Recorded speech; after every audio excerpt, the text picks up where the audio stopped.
आप सभी सुन रहे हैं बीती कहानी और आज की कहानी है साया। तो आइए सुनते हैं आज की कहानी।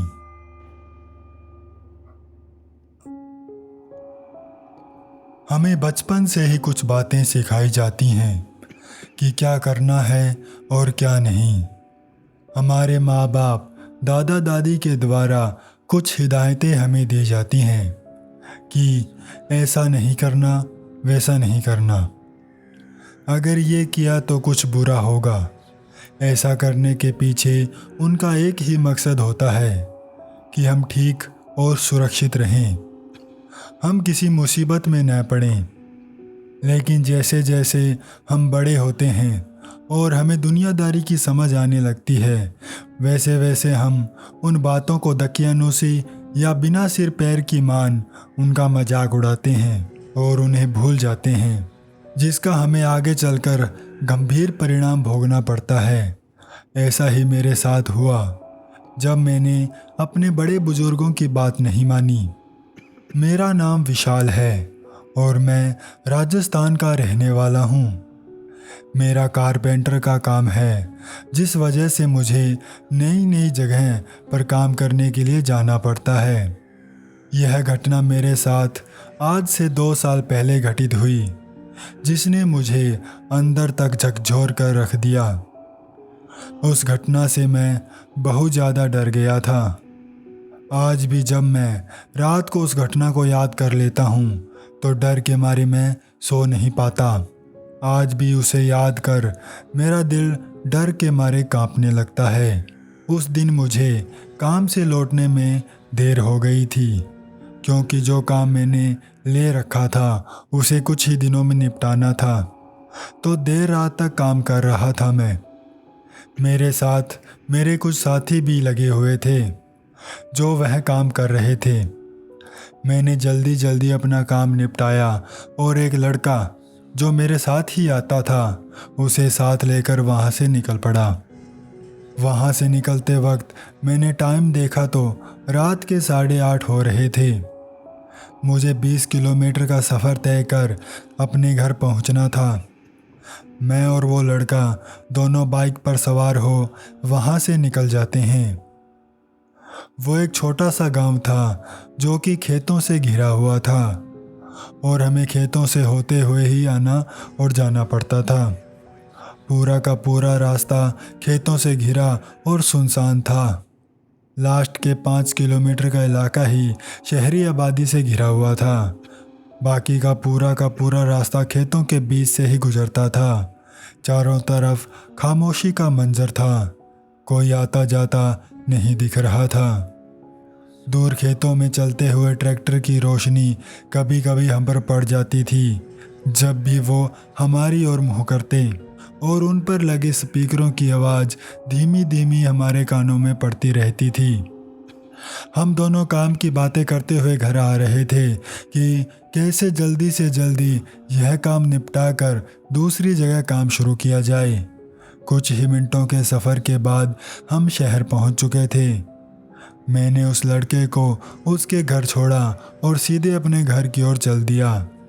जब मैं घर पहुंचा तो बच्चों ने मुझसे पूछा कि पापा इतनी देर क्यों हो गई, हम कब से आपका इंतज़ार कर रहे थे। मैंने टाइम देखा तो रात के 9:15 हो चुके थे। वैसे तो मैं रोज़ 7 सवा 7 घर पहुंच जाता था, तो मैंने बच्चों से कहा आज काम ज़्यादा था, इस चक्कर में मैं लेट हो गया। बच्चों ने मुंह फुलाते हुए कहा ठीक है, तो फिर लाओ हमारी आइसक्रीम। यह सुनते ही मुझे ध्यान आया कि मैं आइसक्रीम तो लाया ही नहीं, अब क्या करूं। मैंने बच्चों से कहा सॉरी बेटा, आज आइसक्रीम नहीं ला पाया। यह सुन बच्चों ने मुंह और फुला लिया। वो बोले एक तो आप लेट आए हो और ऊपर से आइसक्रीम भी नहीं लेकर आए, जाओ हम आपसे बात नहीं करते, हम कट्टी हैं आपसे। मैंने जैसे तैसे उन्हें समझाया और कल डबल आइसक्रीम का झांसा देकर उन्हें सुला दिया। मैंने अपने हाथ पैर धोए और खाना खाकर मैं भी सोने को चला गया। मैं गहरी नींद में सो रहा था कि तभी मुझे अजीब सा एहसास हुआ, जैसे कि कोई मुझे घूर रहा हो। इस एहसास ने मुझे बेचैन कर दिया और मेरी आंख खुल गई। मैं उठ बैठा। मैंने आसपास देखा तो वहाँ कोई नहीं था। तभी बाहर घर के मेन गेट पर मुझे कुछ हलचल सी महसूस हुई, जैसे कि बाहर कोई है और वह धीरे धीरे गेट के पास कुछ फुसफुसा रहा हो। यह सब मुझे कुछ अजीब सा लग रहा था। मेरे मन में ख्याल आया कि बाहर इस वक्त कौन हो सकता है।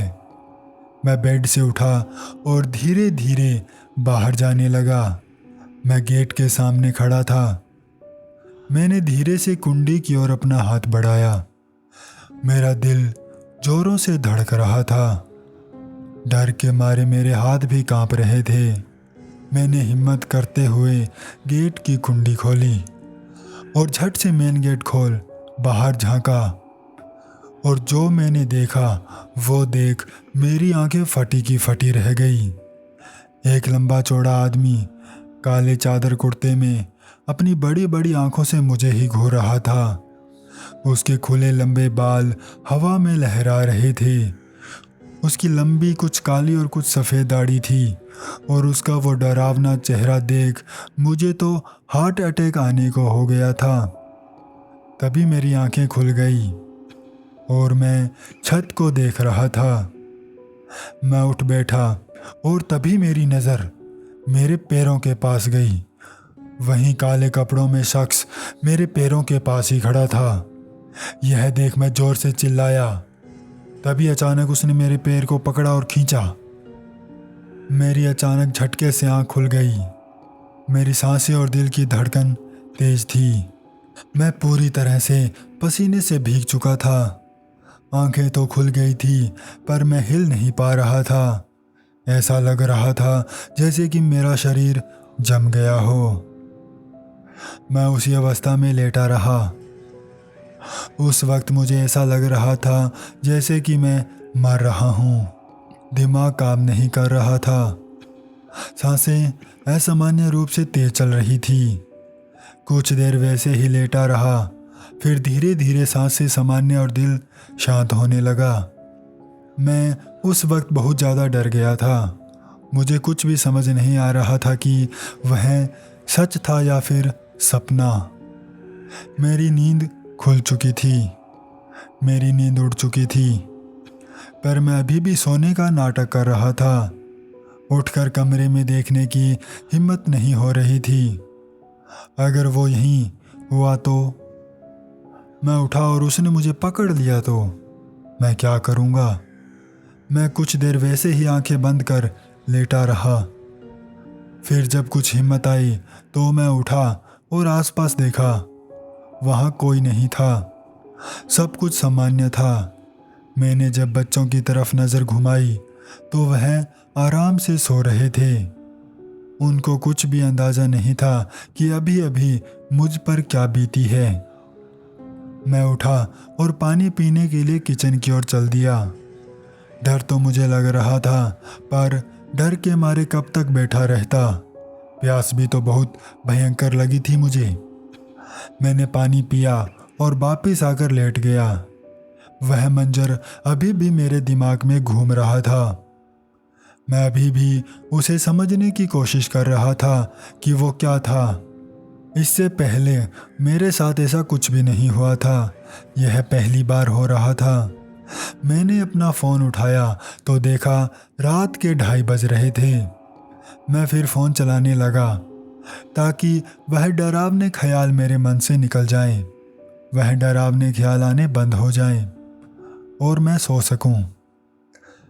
क्योंकि मैं जैसे ही आंखें बंद कर सोने की कोशिश करता, वैसे ही उस शख्स का वो डरावना चेहरा मेरी आंखों के सामने आ जाता और मैं फिर घबरा जाता। मैं लगभग 1 घंटे ऐसे ही बिना सोए जगा रहा। फिर मुझे नींद अपने आगोश में लेने लगी और मैं सो गया। सुबह जब मेरी आंख खुली तो सब ठीक था। मैं उसे एक बुरा सपना समझकर भूल चुका था और तैयार होकर अपने काम के लिए निकल गया। शाम को रोज़ की तरह खाना खाया और फिर सोने को चला गया। सब कुछ ठीक था, जैसे कि रोज़ होता है। आधी रात के करीब मैंने अपनी आंखें खोली तो मैं क्या देखता हूँ कि वहीं काले कपड़ों वाला शख्स मुझ पर बैठा हुआ है। यह देख मैं अंदर तक कांप उठा। आंखें खुली की खुली रह गई। डर के मारे मैं कांप रहा था। मैं उससे खुद को छुड़ाकर भागने के लिए झटपटा रहा था, पर उसकी गिरफ्त इतनी मजबूत थी कि मैं हिल तक नहीं पा रहा था। उसने मेरे शरीर को पूरी तरह से अपने काबू में कर रखा था। वो अपना चेहरा मेरे चेहरे के करीब लाते हुए बोला, बुला अपने भगवान को जिसकी तू पूजा करता है, बुला उसे। उसका इतना कहना था कि मेरी आंखें खुल गई। फिर वही डरावना सपना, यह कैसे हो सकता है, यही सवाल मेरे मन में घूमने लगा। मैं बहुत ज़्यादा डर गया था। पसीने से तरबतर मैं इधर उधर देख रहा था और समझने की कोशिश कर रहा था कि ये क्या हो रहा है मेरे साथ। मुझको एक ही सपना 2 बार कैसे आ सकता है? मुझे कुछ भी समझ नहीं आ रहा था। मैंने अपना फ़ोन उठाकर टाइम देखा तो रात के 2 बज रहे थे। यह देख मैं दंग रह गया कि वही कल वाला वक्त और वही सपना। यह कोई इत्तेफाक नहीं हो सकता। मुझे कुछ गलत होने का एहसास हुआ तो मैं सीधा उठकर अपने घर में बने पूजा रूम में गया और माथा टेक अपने साथ हनुमान जी का एक फ़ोटो ले आया। उस वक्त मैं बहुत ज़्यादा डर चुका था। जैसे तैसे सोने की कोशिश करने के बाद मुझे नींद आ गई। सुबह हुई और मैं तैयार होकर काम के लिए निकल गया। यह बात मैंने घर पर किसी को नहीं बताई, नहीं तो वह बेवजह परेशान होते। यही सोच मैंने किसी के आगे इस बात का जिक्र नहीं किया। काम पर जाते वक्त मेरे साथ जो लड़का जाता है उसे मैंने यह बात बताई कि कैसे मुझे 2 दिन से एक ही सपना आ रहा है। यह बात सुन उसने मुझे एक बाबा जी के बारे में बताया कि उनके पास चलते हैं, वह ज़रूर हमारी समस्या का समाधान करेंगे। हमने शाम को उन बाबा जी के पास जाने का फ़ैसला किया। शाम को घर आते वक्त हम दोनों ही वह बात भूल चुके थे कि बाबा जी के पास भी जाना है और सीधे अपने अपने घर चले गए। मैं भी अपने घर आया और बच्चों के साथ खेलते खेलते खाना खा सो गया। रात होते ही वही रात के 1-1:30 बजे फिर वही शख्स मुझे अपने सपने में दिखा और फिर उसने वही बात दोहराई, बुला अपने भगवान को, कहाँ है वो? इसी के साथ मेरी नींद टूट गई और मुझे अपनी गलती का एहसास हो गया कि मुझे बाबा जी के पास चले जाना चाहिए था। अगर मैंने ऐसा नहीं किया तो यह मेरा पीछा कभी नहीं छोड़ेगा। सुबह होते ही मैंने यह बात अपने घर वालों को बताई तो उन्हें यकीन नहीं हुआ कि मेरे साथ यह सब क्या हो रहा है। मेरी बात सुन अब उन्हें भी डर लगने लगा था कि मेरे साथ कुछ गलत ना हो जाए, और यह डर उनके चेहरे पर भी दिख रहा था। फिर मेरी माँ ने मुझसे कहा, जा तैयार हो जा, फिर बाबा जी के पास चलेंगे। मैं नहा धोकर तैयार हो गया और फिर अपनी माँ को लेकर उन बाबा जी के पास गया। वह बाबा जी काली माता की पूजा करते थे और उनके यहाँ बहुत ही सुंदर माँ काली का मंदिर बना हुआ था। मेरे जाने के बाद उन्होंने माता की पूजा की और कुछ देर ध्यान लगाने के बाद मुझसे कहा, और बुलाकर लाएगा क्या? उनकी यह बात सुन मैं समंजस में पड़ गया। मुझे कुछ भी समझ नहीं आ रहा था कि यह क्या बोल रहे हैं।